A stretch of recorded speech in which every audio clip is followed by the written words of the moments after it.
سب سے افضل جہاد یہ کہ اپنے نفس سے جہاد کرو، کشمکش کرو، مقابلہ کرو، تاکہ اسے اللہ کا مطیع بناؤ۔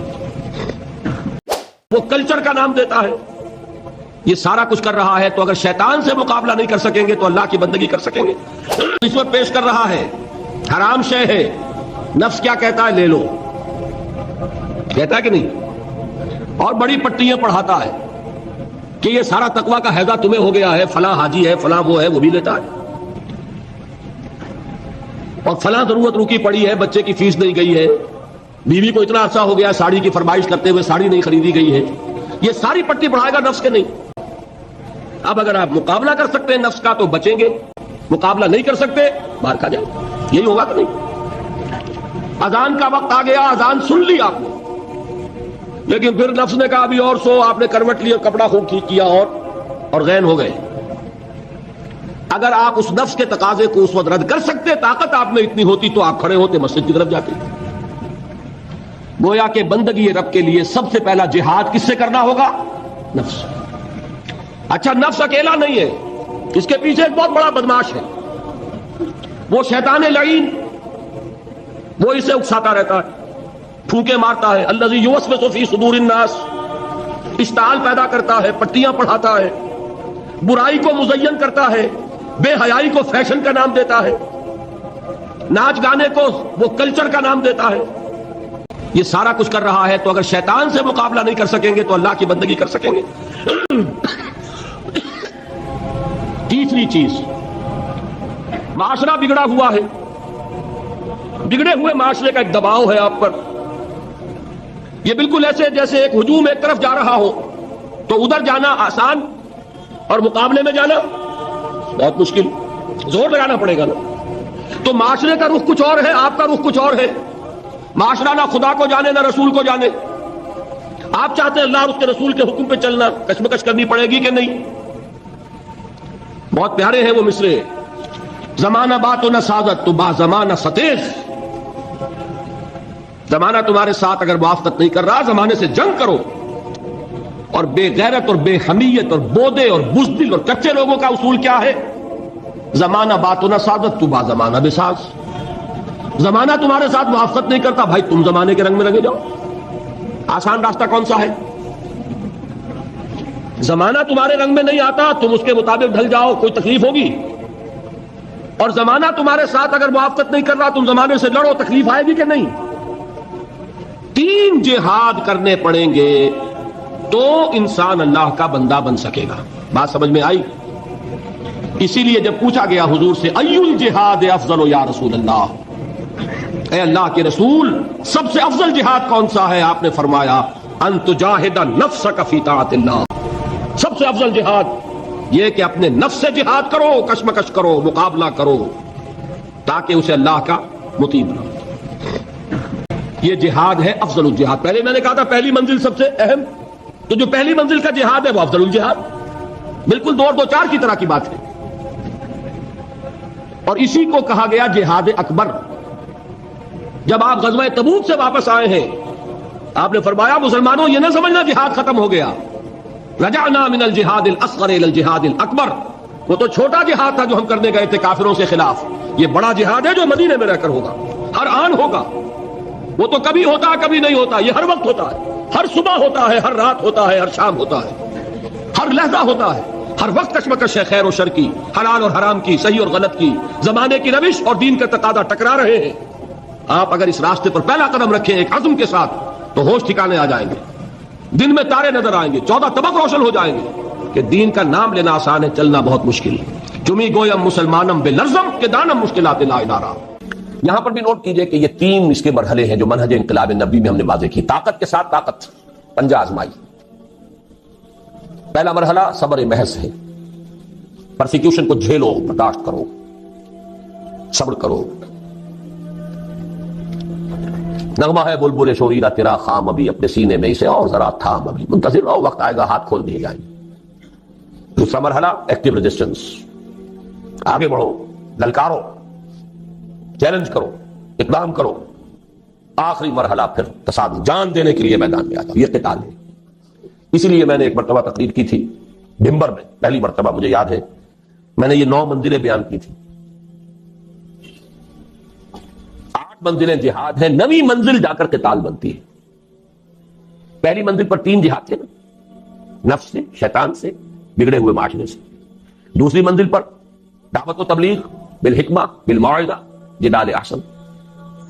تیسری منزل پر صبر محض، ایسے ریزسٹنس، اقدام، چیلنج، ایکٹیو ریزسٹنس. 8 منزلیں جہاد. اور 9ویں منزل ان اللہ یحب الذین یقاتلون فی سبیلہ صفا کانہم بنیان مرصوص. گویا جہاد کی پہلی منزل مجاہدہ مع النفس، اور آخری اور 9ویں منزل قتال فی سبیل اللہ. واضح رہے کہ اسی کا منفی پہلو ہجرت ہے. بہت اہم بحث شروع ہوئی. جیسے اسلام کا منفی پہلو اطاعت کا تقویٰ ہے، حکم مانو، حکم پر عمل کرو، اطاعت. نافرمانی سے بچو، بات تو ایک ہی ہوئی. جہاد کا منفی رخ ہجرت ہے. اللہ کی بندگی کرنے کے لیے معاصی سے ہجرت کرنی ہوگی، حرام چیزوں سے ہجرت کرنی ہوگی. اسی لیے سوال کیا گیا ای الہجرت افضل یا رسول اللہ. جواب کیا تھا؟ ان تہجر ما کرے ربک. سب سے افضل ہجرت یہ ہے کہ ہر اس شے کو چھوڑ دو جو تمہارے رب کو پسند ہے. اسی لیے تنظیم کے عہد نامے میں جب اللہ کے ساتھ معاہدہ ہے، انی واحد اللہ، نمبر 1 کس بات کا معاہدہ؟ ان احجر کل ما یکرہہ، ہر اس شے کو چھوڑ دوں گا جس کو وہ پسند نہیں کرتا. واضح رہے کہ اسی کا منفی پہلو ہجرت ہے. چنانچہ اس کی بھی پہلی منزل ان تہجر ما کرہ ربک ہے، اور آخری یہ کہ اقامت دین کی جد و جہد میں وقت آنے پر گھر بار، مال و منال اور اہل و عیال کو چھوڑ کر نکل جایا جائے. اس کی بھی نیت ہونی، تیاری کیجیے نفسیاتی طور پر. آج بھی جائزہ لیجیے. اتنی غریب تو نہیں ہے کہ کبھی پکار آئے اور بلایا جائے اور یہ بندھن مجھے باندھ کر رکھ لے. اگر ایسا ہے یہی تو خطرہ ہے. پھر آگے جا کر جو ہفتے اعمال کرانا ہے ابھی چھٹی کرو، سب کچھ کرنا اور پھر ہفتے اعمال کرا لینا. آپ کو معلوم ہے جنہوں نے ہجرت نہیں کی تھی، سورہ نساء میں کتنی اہم بحث آئی ہے.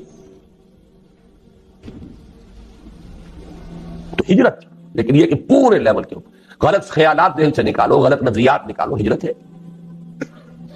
غلط صحبت کو چھوڑو، ہجرت ہے. نخلہ و نطر کو من یفجرک، ہجرت ہے. دوستیوں کو چھوڑو، ہجرت ہے.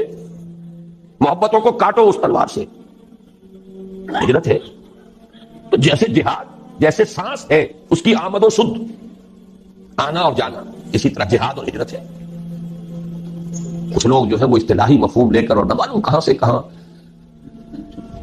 جب نیت میں فطور ہو، کام چوری ہو تو خوہ بدرہ بہانا ہے کسی یار. جہاد اور ہجرت لازم و منصوب، ایک مثبت ایک منفی، کرنٹ چل ہی نہیں سکتا. ایک پازیٹو وائر ایک نیگیٹو وائر. جہاد کی پہلی 2 منزلوں کے لیے اصل آلہ و ہتھیار قرآن مجید ہے. نفس سے جہاد کریں گے، کس شے سے؟ کیسے ماریں گے نفس کو؟ اس کو پاک کرنا ہے کس سے؟ قرآن سے. یا ایھا الناس قد جاءکم موعظۃ من ربکم وشفاء لما فی الصدور. شیطان سے لڑو گے کس تلوار سے؟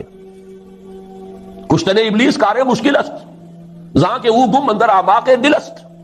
خوشترا باشد مسلمان اشکنی، کشتہ شمشیر قرآن اش، جاہدہم بہی جہادا کبیرا. دوسری منزل قرآن، تذکیر قرآن سے، تبشیر قرآن سے، انذار قرآن سے، دعوت قرآن کی، تبلیغ قرآن کی، وہ سارا مرکز و محور اس کا. اوحی الی ھذا القرآن لانذرکم بہ ومن بلغ فلقد یسرناہ بلسانک لتبشر بہ المتقین وتنذر بہ قوما لدا. نفس کے خلاف جہاد کرنا ہے، ومن اللیل فتہجد بہ نافلۃ لک. دعوت کے لیے غلط نظریات کا انکار کرنا ہے قرآن کے ذریعے، ایمان کا اس بات کرنا ہے قرآن سے ہوگا. نور یہ ہے، اندھیاروں سے یہ نکالے گا. لِيُخْرِجَكُم مِّنَ الظُّلُمَاتِ إِلَى النُّورِ فَآمِنُوا بِاللَّهِ وَرَسُولِهِ وَالنُّورِ الَّذِي أَنزَلْنَا وَجَاهِدْهُمْ بِهِ جِهَادًا كَبِيرًا. مکی دور کی شمشیر قرآن اتر کر ہرا سے سوئے قوم آیا اور ایک نسخہ کیمیا سا۔ جہاد کی پہلی دو منزلوں کے لیے اصل آلہ و ہتھیار قرآن مجید ہے، یعنی جہاد بالقرآن۔ چنانچہ مجاہدہ مان نفس کا مؤثر ترین ذریعہ ہے قرآن کے ساتھ قیام اللیل یا تہجد، اور دعوت و تبلیغ کا پورا عمل بھی قرآن حکیم ہی کی اساس پر اور اسی کے ذریعے ہونا چاہیے۔ یتلو علیہم آیاتہ ویزکیہم ویعلمہم الکتاب والحکمہ، سارا اساسی منہاج قرآن کے گرد گھوم رہا ہے۔ تیسری اور آخری منزل عہد حاضر میں جہاد بالید کی موضوع ترین صورت فواحش و منکرات کے خلاف پرامن مظاہرے ہیں، صرف مظاہرہ نہیں، پکیٹنگ، گھیراؤ، جلاؤ نہیں، گھیراؤ نہیں ہونے دیں گے۔ بل حافظون لحدود اللہ، چلاؤ گولی، مار دو جتوں کو مارتے ہو، شہادت مطلوب و مقصود مومن نوال غنیمت نقش الکشاد۔ یہ میرا کل کا موضوع ہے، لیکن یہ کہ یہاں جہاد بالید، کسی کو نہیں المنکر بالید کہا ہے۔ من رأى منكم منكرا فليغيره بيده فإن لم يستطع فبلسانه فإن لم يستطع فبقلبه وذلك ضعف الإيمان ومن جاهدهم بيده فهو مؤمن ومن جاهدهم بلسانه فهو مؤمن ومن جاهدهم بقلبه فهو مؤمن وليس وراء ذلك من الإيمان حبة خردل۔ لیکن نوٹ کیجئے، لیکن اس میں نوبت فقہائے کرام کی طے کردہ شرائط کے تحت قتال یعنی جہاد بالسیف تک بھی آ سکتی ہے۔ اس کو یہ سمجھ لینا کہ یہ سرے سے اب دائرے سے خارج ہو گیا، یہ تو قادیانیوں کا خیال ہے، اور بالفعل ہمارے بہت سے علماء اسے خارج کیے بیٹھے، بڑے بڑے مفکرین خارج کیے بیٹھے۔ بعض لوگوں کو یہ مغالطہ لاحق ہو گیا ہے فاسق و فاجر حکمرانوں کے خلاف خروج نہیں ہو سکتا۔ یقیناً بعض ایسی احادیث ہے، لیکن دوسری احادیث بھی موجود ہے۔ جب ایک ہی حدیث سے آپ سارا مسئلہ نکالیں گے تو بڑی گمراہی میں آ جائیں گے۔ من قال لا الہ الا اللہ دخل الجنہ، یہاں تو ایمان بالرسالت بھی ثابت نہیں ہوتا، جس نے کہا لا الہ الا اللہ جنت میں داخل ہو جائے گا، لیکن آپ پورا مورچہ لگا دیں گے نہیں، ایمان بالرسالت لازم ہے، ایمان بالآخرت لازم ہے، ایمان بالقرآن لازم ہے، پھر اس کے عملی تقاضے لازم ہے۔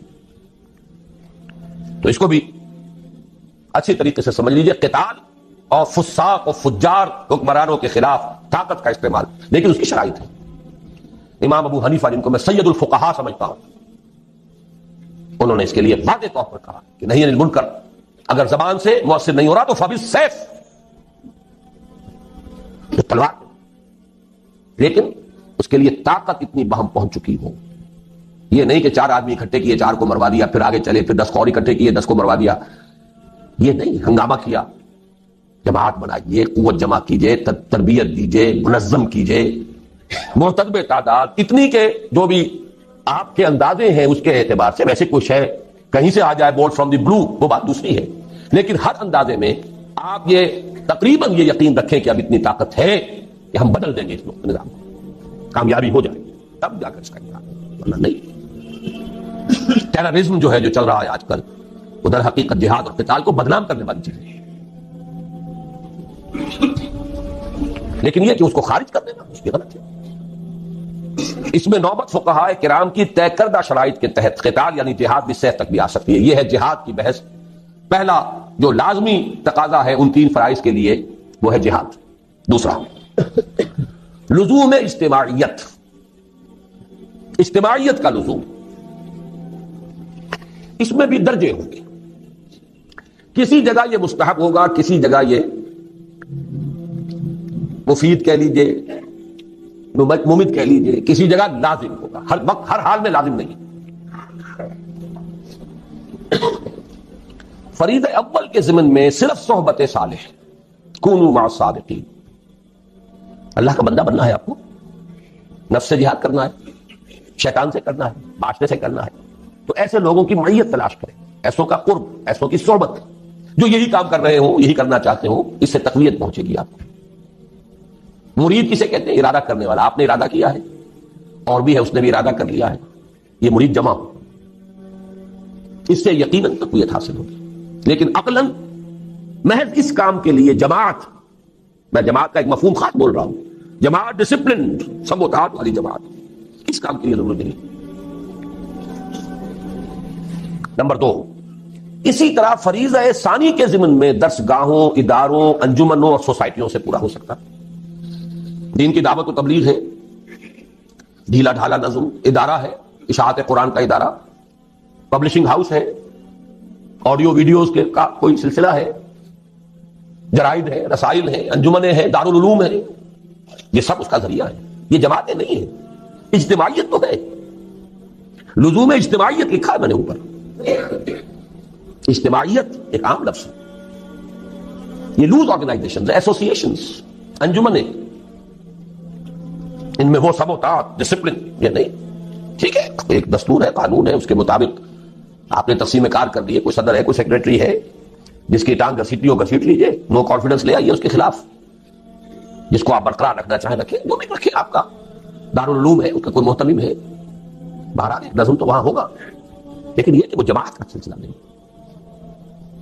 لیکن اب ہے اصل شے، فریضہ ثالث کے ضمن میں سم و طاعت فی المعروف کے ٹھیٹھ اسلامی اور عسکری اصول پر مبنی جماعت کے بغیر پورا نہیں.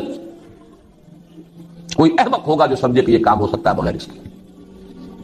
ٹھیٹھ اسلامی اور عسکری ملٹری ڈسپلن،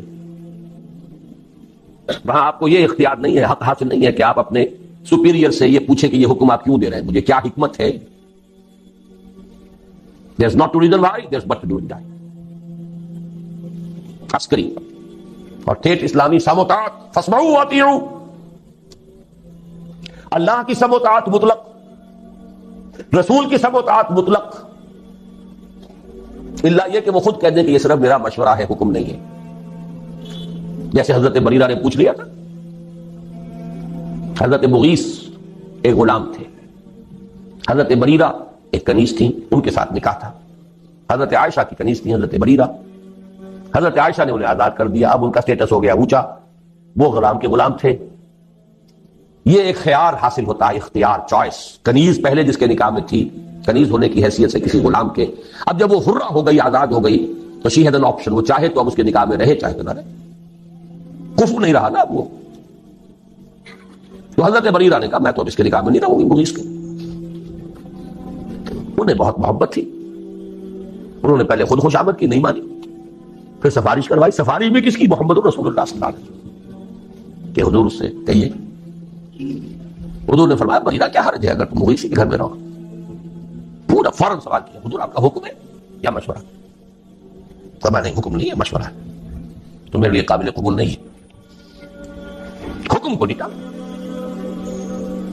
ما كان لمؤمن ولا مؤمنة اذا قضى الله ورسوله امرا ان يكون لهم الخيرة فيهم. مشورے کو آپ سوچ سکتے ہیں، ٹھیک ہے، چوائس ہے. ایک عورت جانتی ہے کہ بیوی کی حیثیت سے اسے کیا فرائض ادا کرنے ہیں. ذہناً قلباً جس کو وہ قبول نہ کر رہی ہو، اس کے ساتھ وہ حقوق جو ہیں وہ ادا کر سکے گی کہ نہیں کر سکے گی. شی نوز اٹ بیٹر. حکم نہیں دیا، لیکن حکم ہو تو سم و طاعت مطلق، نو ایکسیپشن. آگے چل کر حضور کے بعد اب ہے فی المعروف، صرف ایک اس کے اندر ایکسیپشن ہوگی، اگر اللہ اس کے رسول کے واضح احکام کے خلاف کوئی بات ہے تو نہیں مانے. اس کی وضاحت میں بعد میں کروں گا کیونکہ مجھے آج ایک حدیث بھی ذرا آپ کو پڑھانی ہے. تو یہ لزوم اجتماعیت جو ہے، اس کا تقاضا فریضہ اول کے ضمن میں صرف صحبت صالح سے پورا ہو جاتا ہے، کونوا مع الصادقین. سیکنڈ لیول پر درس گاہوں، اداروں، انجمنوں اور سوسائٹیوں سے پورا ہو سکتا ہے. سم و طاعت والی جماعت ضروری نہیں. لیکن فریضہ ثالث کے ضمن میں سم و طاعت فی المعروف کے ٹھیٹھ اسلامی اور عسکری اصول پر مبنی جماعت کے بغیر پورا نہیں ہو سکتا. یہی مراد ہے حضور کے الفاظ مبارکہ سے، آمرکم بخمس بالجماعت والسمع والطاعت والہجرت والجہاد فی سبیل اللہ. آپ یہ بھی کہہ سکتے ہیں میں نے پورا جو ہے یہ 2 گھنٹوں میں صرف اس حدیث کا درس دیا ہے آپ کو. جہاد اور ہجرت جڑے ہوئے بریکٹڈ، سم و طاعت جڑے ہوئے بریکٹڈ، جماعت پلس بریکٹ شروع، سم جمع طاعت بریکٹ بند، جمع بریکٹ شروع، بلکہ ضرب، یہاں جمع نہیں ضرب، بریکٹ شروع جہاد پلس ہجرت بریکٹ بند. اس حدیث کو یوں ذہن میں رکھیے. جماعت کون سی؟ سم و طاعت والی. یہ لازم و ملزوم ہے، بریکٹڈ ہے، سنو اور مانو. یہ کس لیے ہے؟ ضرب دینا ہے اس کو، وہ ہے ہجرت و جہاد. آمرکم بخمس بالجماعت والسمع والطاعت والہجرت والجہاد فی سبیل اللہ. تیسرا لزوم بیعت. تو نماز کے لیے پاک، وضو کے لیے پاک پانی۔ بیعت جو ہے، ایک تو ہے بیع، وہ تو اللہ سے ہوئی، جان و مال اس کے حوالے، جنت رب کے امیدوار ہیں۔ ایک ہے بیعت کسی انسان کے ہاتھ پر، وہ انسان رسول بھی تھے تو انسان تھے، ان کے ساتھ بیعت سموتات مطلقاً۔ اب آپ کے بعد جو انسان ہے غیر معصوم ہے، چاہے وہ ابو بکر ہو، ان کے ساتھ سموتات فی المعروف، بالکل میتھمیٹیکل سمجھیے چیزوں کو۔ لیکن بیعت کے ضمن میں بھی ایک ہی طرح کا تقاضا نہیں ہے، تینوں لیولز پر کچھ فرق ہو جائے۔ پہلے دو فرائض کے ضمن میں بیعت سلوک و ارشاد کی صورت میں کفایت کرتی ہے، لیکن یہ جو بیعت ہمارے ہاں چل رہی ہے، سلوک اور ارشاد کی بیعت، بہت اچھی بات ہے کہ اس کے لیے بھی لفظ بیعت استعمال ہوا، تاکہ معلوم ہو کہ یہ ہمارے دین کا ایک مستقل اس کی اصطلاح ہے، اس کا ایک فکر ہے۔ اور وہ بیعت عقبہ اولا کے ساتھ میں سمجھتا ہوں کہ اس کا ربط اور تعلق ہے۔ بیعت ارشاد، پہلی بیعت حضور نے یہی لی تھی، شرک نہیں کریں گے، چوری نہیں کریں گے، زنا نہیں کریں گے، تہمت نہیں لگائیں گے وغیرہ، اور جس نیک بات کا آپ حکم دیں گے وہاں معروف تھا، یہ پہلا درجہ تھا اس بیعت کا بھی۔ آج وہ بیعت ازرو قرآن صرف بیعت النساء ہے، یہ سلوک کی بیعت زنانہ بیعت ہے، یہ مردانہ بیعت نہیں ہے، زنانہ بیعت۔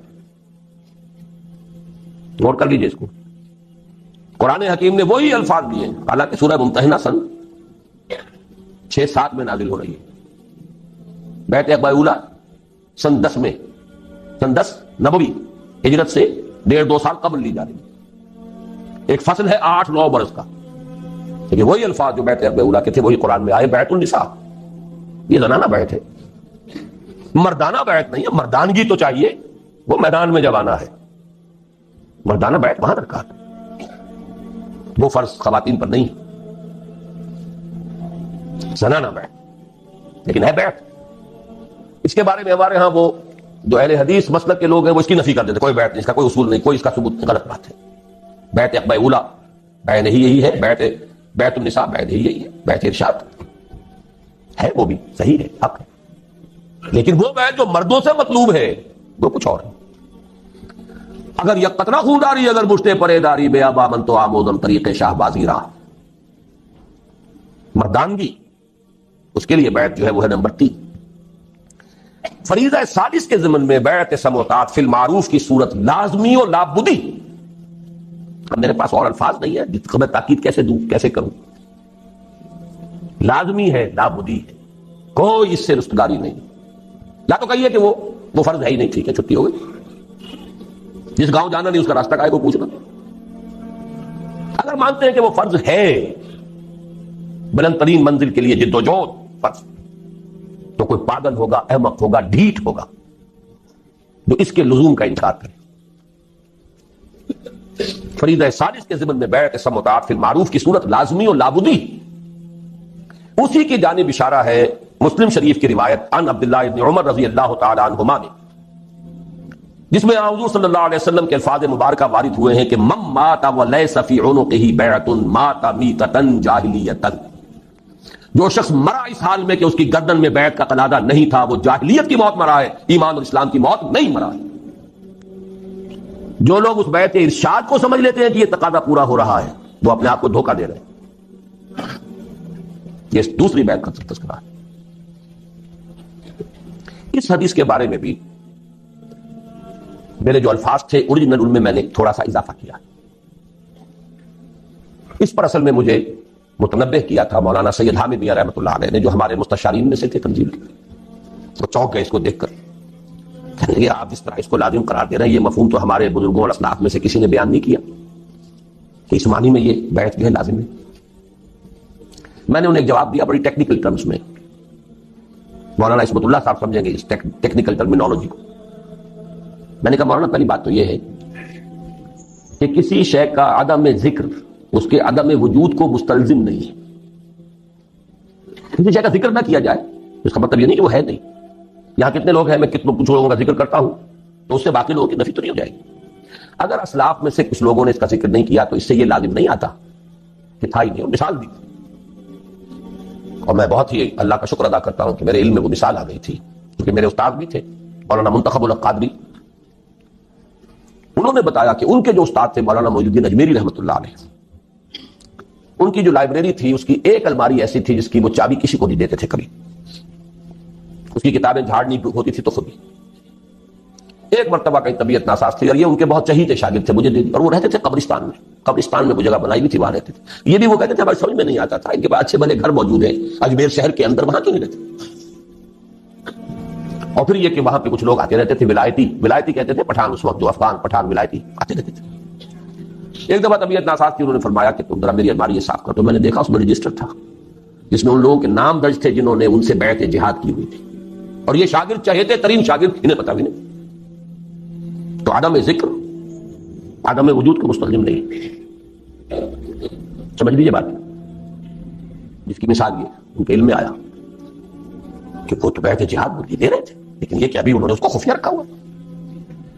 لیکن بہرحال میں نے یہ بعد میں ہمارے ایک رفیق ڈاکٹر تقی الدین صاحب نے بھی پھر کچھ اس پر گفتگو کی تھی، تو میں نے اس میں اپنی رائے میں ایک ترمیم کی ہے۔